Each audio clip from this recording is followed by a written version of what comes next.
Hey guys, this is Noble back at you again with another deck profile. This time I'm doing Dark Magician Invoked. That's right, Dark Magician Invoked. This is my own little take on it. This is my main deck right now. This is what I play. If you have any ideas or suggestions, please leave a comment. And remember, give me a like and subscribe. So I'm going to go ahead and get into the meat of it and starting out with the monsters.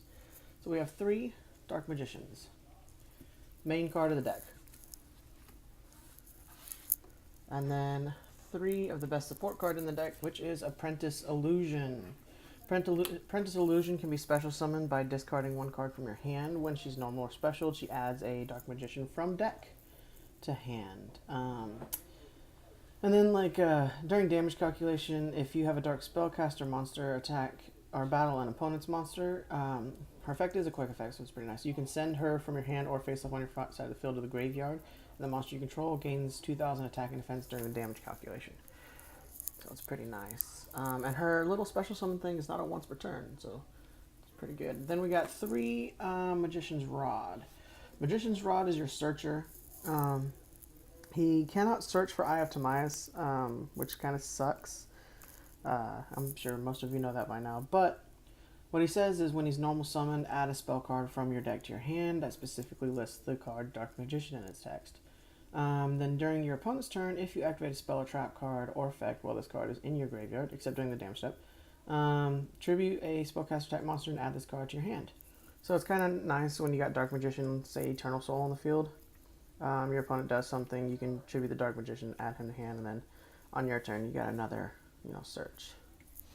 So that's pretty nifty. So we run 3 of him. We run 3 Alistair the Invoker. Alistair, when he's normal summoned, can add an invocation from your deck to your hand, and then also during either player's turn, you can send him from your hand to the graveyard to target a fusion monster you control, and it gains 1,000 attack. So that's pretty good. He also, the sending to the hand works also on your Dark Magician, the Dragon Knight, and Amulet Dragon, Paladin, Dark Paladin, all that. That it can bump them up just a little bit, so it's pretty helpful. I run 3 of him. And he's also a knowledge target as well, Spellbook of Knowledge. I do run the Blue Boy engine in here, so that's pretty helpful. Then I run 2 Ghost Ogres. Running the Invocation engine in this, I did need light targets, so Ghost Ogre was my number 1 pick. I only run 2 because I do run another light target, which is Thunder King. I may drop the Thunder King for another Ghost Ogre, but for now, I'm running 2 Ghost Ogres and Thunder King. I like the Thunder King in there because it's pretty helpful. Thunder King, he is my other light target. Also, he stops my opponent from adding, and stops, either player from adding cards from the deck to the hand, but I really just use it against my opponent. It doesn't bother me too much. I can play around that. And then you can send him to the graveyard to negate the special summon of an opponent's monster, so pretty handy. And the fact that you can fusion summon from your graveyard with invocation just doesn't really bother you. 1 Chocolate Magician Girl. A lot of people like to run 2 or 3 of her. Usually 2. I just like the 1 in this build. And I believe the build's sitting at like 45 cards, so just 1 is fine. What she does is you can discard a spellcaster type monster and draw a card. And then if she's targeted for an attack, you can special summon a spellcaster type monster, except for her, and then change the attack target to it, and if you do, the attacking monster becomes half. That's permanent half. So you can special summon an Apprentice back out or something like that, and then half your opponent's monster's attack, and then Apprentice can search. It's pretty cool. 1 Maxi, everything special summons, so it's kind of a staple. Blue Boy, Spellbook Magician of Prophecy. When he's normal summoned or flip face up, add a Spellbook spell card from your deck to your hand. So he'll search for Spellbook of Secrets. Only run 1 Secrets, you only need 1. He's basically like the other Blue Boy, but he's a spell version. When he's activated, you can add 1 Spellbook card from your deck to your hand. So it can search for Blue Boy, or it can search for the Spellbook of Knowledge. And I run 2 Spellbook of Knowledge. So what this does is send to the graveyard either a spellcaster type monster you control or 1 other spellbook card from your hand or face up on your field, except for this, and if you do, draw 2 cards. You can only activate 1 of these per turn. So if, say, you have secrets in hand and 1 of these or like it's your last blue boy and you got this thing in hand, you can send the blue boy to draw 2 cards. So it's pretty helpful. I run 2 of those. 1 dark magic attack. It's Dark Magician's own Heavy Storm, and it's searchable through Eternal Soul. So it's a 1 of is very nice in this deck. You don't need more than that, and it's really helpful to clear for clearing back row. 1 instant fusion. The instant fusion, I usually use it as discard fodder for Macabre, or if I do happen to use it, I'll use it on the Invoked Raijin, and then just target himself to set himself, and he won't be destroyed. So, instant fusion. 1 Raigeki. 1 Eternal, I have Timaeus. Eye of Timaeus, unfortunately, is not searchable. So that kind of hinders it a little bit, but it is very good for fusion summoning either Dark Paladin, Amulet Dragon, or Dark Magician, the Dragon Knight. So I do run the 1 Eye of Timaeus.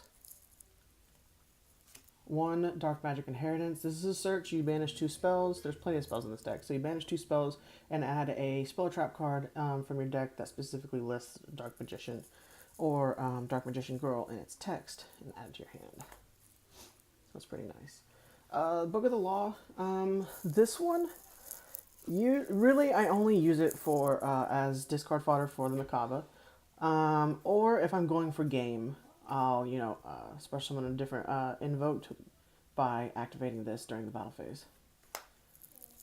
It's saved my butt a couple times, so I feel like it's definitely deserved its space. 2 Invocation. This I thought about running 3, but 3 would be cloggy, so 2 is absolutely fine. I don't need more than that, and especially since it has the effect of returning itself to the deck and then adding a banished Alistair, the Invoker, to your hand. It recycles itself, so there's no need to run 3 Invocation. Just 2. Then I run 3 Dark Magical Circle. This is kind of the meat of the deck, sort of. I mean, it gets a lot of plays off. Once activated, you look at the top 3 cards, and then reveal 1 Dark Magician or a spell or trap card that specifically lists Dark Magician. Unfortunately, you cannot add Eye of Timaeus with it. But you add 1 from your hand, and then replace the other 2 back on the top of the deck in any order that you'd like. And the other effect is that if you summon a Dark Magician to your side of the field, you can target 1 card your opponent controls and banish it. So it's pretty nice. And with Eternal Soul and this out there, you get a nice little combo where you're banishing the opponent's monster or cards. It's pretty cool. I run 3 Magical Meltdowns. This searches for the Alistair, and it also makes it to where your opponent cannot activate anything in response to your fusion summoning. So they can't Solemn Strike or Solemn Warning you when you have this on the field. So it alleviates that worry of something happening to your monsters when they get fusion summoned. I run 1 Solemn Warning. You can only have 1, so I'm only running 1. I would run more if I could. I love this card, but 1 Solemn Warning, and then 3 Solemn Strikes. 3 Solemn Strikes. Stopping your opponent from playing is one of the greatest things you can do. Solemn Strike. And then 3 Magician Navigation. Navigation is amazing. So basically, say you have a Dark Magician in hand, you special summon 1 Dark Magician from your hand, then special summon a level 7 or lower Dark Spellcaster monster from your deck. So you'll special summon like Dark Magician and then Apprentice Illusion, and then Illusion will add a Dark Magician from deck to the hand. The other thing that it does is that while you control a Dark Magician, except for the turn that this card was sent to the grave, you can banish it to target 1 face-up spell trap card your opponent controls, and it has its effects negated until the end of the turn. So if you have a Dark Magician, and they, say, Raigeki or Torrential or whatever they want to do, you can banish this to negate it. It's pretty cool. And then 3 Eternal Souls. Eternal Soul is one of the greatest cards in the deck, but it also kind of sucks because if it's activated or if it's face up and your opponent he MSTs it or something, this will destroy every monster you control. That sucks. But it makes it to where every Dark Magician in your monster zone is unaffected by your opponent's card effects. And if this face-up card leaves the field, destroy all monsters you control. And then it has 2 effects that you can activate one of them each per turn. One each per turn, I'm sorry. Special summon a Dark Magician from your hand or graveyard, or add 1 Dark Magic attack or 1,000 Knives from your deck to your hand. So it searches and it specials. And like if you're special summoning and you have the Dark Magic Circle on field, then you'll banish something as well. Pretty good. That's it for the main deck. That was it for the main deck. Going on to the extra deck, I don't run links because when I do go into the extra deck, it's usually only 1 extra deck monster at a time. I don't see the need for flooding the field with extra deck monsters. It doesn't need to. So starting off this, we have 1 Norito for our rank 6. It came down to this or the Dragulus, and I chose Norito. Norito has a big attack, and it has the ability to stop a spell or trap card during either player's turn by detaching 1. It negates it and destroys it, so that's kind of nice. So if you flood the field with the Apprentice, you can overlay into Norito, the moral leader. Then I have 1 Ebon Illusion Magician. Ebon Illusion is pretty cool because you can detach 1 from him and then special summon a Dark Magician. Because he special summons a normal spellcaster type monster from your hand or deck. And then also, when a normal spellcaster type monster declares an attack, you can target a card your opponent controls and banish it. And then, because all he was doing was declaring attack, the field change, you can redeclare and possibly swing directly. But you'll have him and a Dark Magician on field, and it's pretty nice. Same attack as a Dark Magician as well. He's 2,500. Big Eye. He doesn't see much play, but it is nice to have him in case you like run into a Beals or something like that the opponent has that you just can't get around. That's when Big Eye comes and saves the day. Red Eye's Flare Metal. It was either this or Draco Sack, and I like Flare Metal right now in this format because there are more effects that are popping off and activating and things like that. So you'll burn your opponent more, and that's really what it comes down to. So I like Flare Metal more. He's got a bigger attack at 2,800. So it was him or Draco Sack. I went with Red Eye's Flare Metal. That's it for the XYZs. Moving on to fusions, we run 1 Caliga. I run 1 of each of the elements only because you never know what you're playing against, and you can use your opponent's graveyard as fusion material with Invocation. So I run 1 Caliga. She stops your opponent from like OTKing you and things like that. Then 1 Raijin. He is normally my instant fusion target if I instant fusion. I do run 1 Raijin because during either player's turn, once per turn, you can target a face-up monster on the field and change it to face-down defense. So he's kind of helpful. Then I run 1 Cocytus. He can attack while in defense position and can't be destroyed by card effects. So he's a good little defensive monster. And I use Chocolate or Blue Boy as my fusion material for him. Purgatrio rarely sees the field. He rarely sees any timeout on the field. But again, it depends on what I'm playing. I do like to have him just in case I have that ability to go into Purgatrio. Yeah. And then Dark Paladin stops spells. Enough said. I mean, he stops spells and he looks cool as shit. You can bring him out through Eye of Timaeus with Dark Magician. Amulet Dragon. Again, another Eye of Timaeus target. This one can banish a bunch of spell cards from either player's graveyard and gains attack equal to each card banished by 100 times 100. And then if he's destroyed, you target a spellcaster type monster in your graveyard and special summon it. So it's pretty handy. And you can special summon, say, Dark Magician the Dragon Knight if, say, he was in the graveyard, or Dark Magician. Then we have Dark Magician the Dragon Knight. He is really, really nice with Eternal Soul on the field because Eternal Soul makes it to where he's unaffected by card effects, and then he makes it to where your spells and traps cannot be targeted or destroyed by card effects, which is awesome. So literally, your opponent has to do something that's non-targeting banishing in order to get around either him or your back row, or they have to beat over him. So it kind of forces your opponent to use more material than they would really like to. 1 Invoked Magellanic, I can never say his name, but he's pretty easy to bring out. He's just a quick beater. The Maxi is the fusion material for him.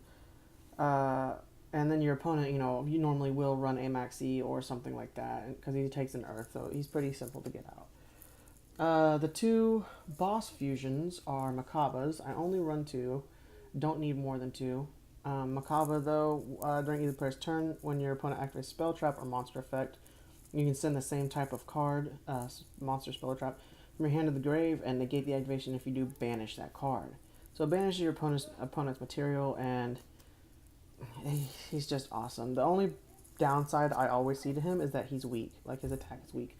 So you have your Alistair to beef him up a little bit.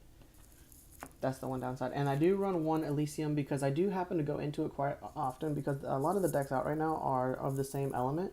So, like, his effect to banish the one monster from your graveyard, one invoked monster from your graveyard, and all monsters your opponent controls with the same attribute as that monster is broken. Because you can banish, say, Macabre or something from the grave and banish all your opponent's light monsters. He's got a big attack and he's got a big defense, and he's also treated as all other elements, so it's kind of cool. But that's it for the extra deck.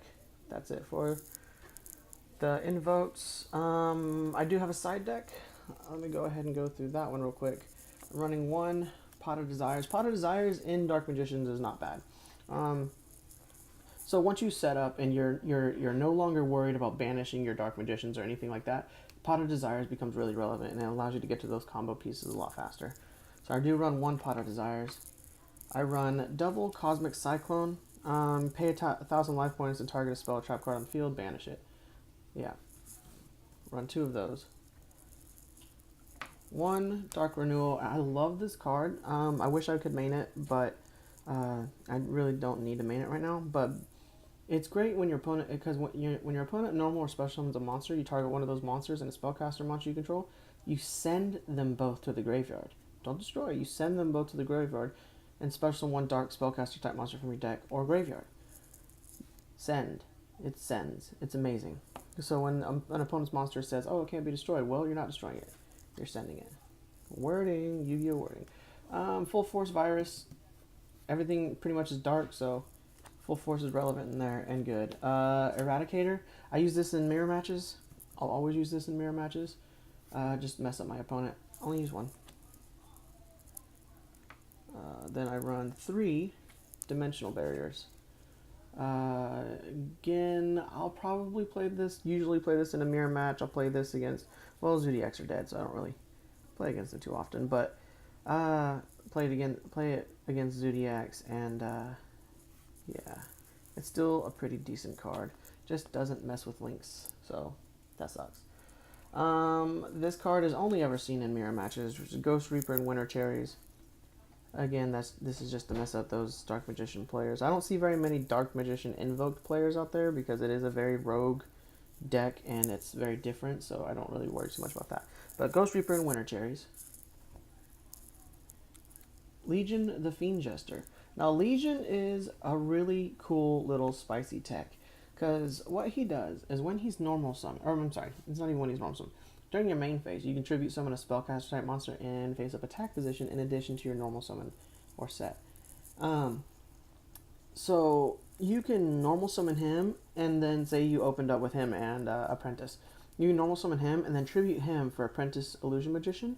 So two things will happen. Because Apprentice was normal summoned, she'll gain her effect to add a Dark Magician from deck to hand. Then Legion the Fiend Jester, he says when he's sent from the field to the graveyard, add one spellcaster type normal monster from your deck or graveyard to your hand. So he will search for a Dark Magician, and Apprentice will search for a Dark Magician, so that'll be 2 that you add to your hand off of this one play. It's really cool. I like it. Then one Skullmeister, just to stop your opponent from activating those graveyard effects and things like that. Send this card from your hand to the graveyard and negate that effect when something activates in your opponent's graveyard. One Vanity's Fiend. This is pretty nice because you can go and special summon your Apprentice, add the Dark Magician, tribute the Apprentice, and then you got Vanity's Fiend. So it's really helpful. You just sit on him and just make your opponent waste material to get over him, and then by then should have the ability to go for game. And then last but not least, one Magician of Dark Illusion. It does not need to be in the main deck, so it is not. I do have it in the side because sometimes it is helpful, but I don't rarely side it in. but Magician of Dark Wisdom, excuse me. That is it for my Dark Magician Invoked. Give me a like and a subscribe. Leave a comment if you have any deck ideas or things you think would work better in this deck than something else. Then please, by all means, I'm down to hear your ideas. I love playing rogue decks, and that is it from me. Thank you very much.